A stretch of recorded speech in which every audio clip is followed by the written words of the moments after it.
দেখুন, বেশ কয়েকটা দিন ধরে দেখছি আমি সরকার সাহেব কিছু মানুষকে উস্কে আমাকে ডিস্টার্ব করানোর চেষ্টা করছে। মানে একটা ট্যাসেল তৈরি হয়ে যাক এই করানোর চেষ্টা করছে। আমি বারবার ওদের ফাঁদ পাচ্ছে, আমি এড়িয়ে যাওয়ার চেষ্টা করছি। আজকে আমরেশ্বরে সন্ধ্যার পরে একটা মিটিং ছিল।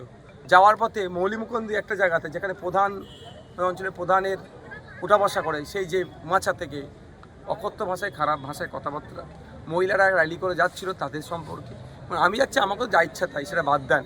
শুধু তাই নয়, তারপরে যখন করে, এখন আমাদের মানুষজন যদি রুখে দাঁড়াতো একটা অশান্তি হতো, সেখানে আটকে দেওয়া, আমাদের ছেলেরা নেতৃত্ব দাঁড়িয়ে আটকে দিচ্ছে। কিন্তু অদূরেই পুলিশ দাঁড়িয়ে দেখছে। যখন আমরা নেমে পড়ছি রাস্তাতে এইগুলো আটকাতে হবে, তখন পুলিশ এসে অনেক কথা বলছে।